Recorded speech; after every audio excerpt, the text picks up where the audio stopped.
Hello friends, ನಮಸ್ತೆ. ಇವತ್ತೊಂದು lock installation ಇತ್ತು. ಇದು ಗ್ಲಾಸ್ ಡೋರು, ಟೋಟಲಿ ಗ್ಲಾಸ್ ಡೋರಲ್ಲಿ ಲಾಕ್ನ ಇನ್ಸ್ಟಾಲ್ ಮಾಡಿದ್ದೇವೆ. ಇದಕ್ಕೊಂದು ಚಿಕ್ಕ ಕಂಟ್ರೋಲ್ ಪ್ಯಾನಲ್ ಬರುತ್ತೆ, ತೋರಿಸ್ತೇನೆ ನಾನು. ಇದೊಂದು ಎಲೆಕ್ಟ್ರೋಮ್ಯಾಗ್ನೆಟಿಕ್ ಲಾಕು. ಇಲ್ಲಿ ಮೇಲುಗಡೆ ಇದೆ ಅಲ್ಯೂಮಿನಿಯಮ್ದು, ಇದು ಬರುತ್ತೆ.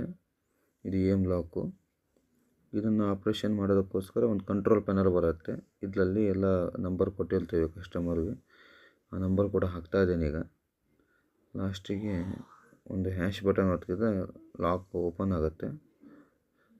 ಆಮೇಲೆ ಇಲ್ಲಿಂದ ಶಾಪ್ ಓನರ್ ಇಲ್ಲೇ ಇದ್ದಾರೆ, ಇವರು ಶಾಪ್ ಓನರು. ಅವ್ರು ಕೊಂಡುವಂಥ ಬ್ಯಾಕ್ ಸೈಡು ಒಂದು ಬಟನ್ ಕೊಟ್ಟಿರ್ತೇವೆ. ಅಲ್ಲಿಂದ ಪ್ರೆಸ್ ಮಾಡಿದಾಗ ಡೋರ್ ಆಟೋಮೆಟಿಕ್ಲಿ ಓಪನ್ ಆಗುತ್ತೆ.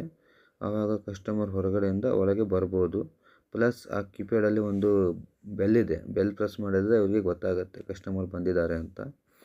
ಇದೊಂದು ಸಿಂಪಲ್ ಲಾಜಿಕ್ಕು. ಆ ಸ್ವಿಚ್ಚಿಂದ ಅವರು ಆನ್ ಆಫ್ ಮಾಡಿದರೆ ಡೋರ್ ಓಪನ್ ಆಗುತ್ತೆ. Thank you for watching. Like and subscribe.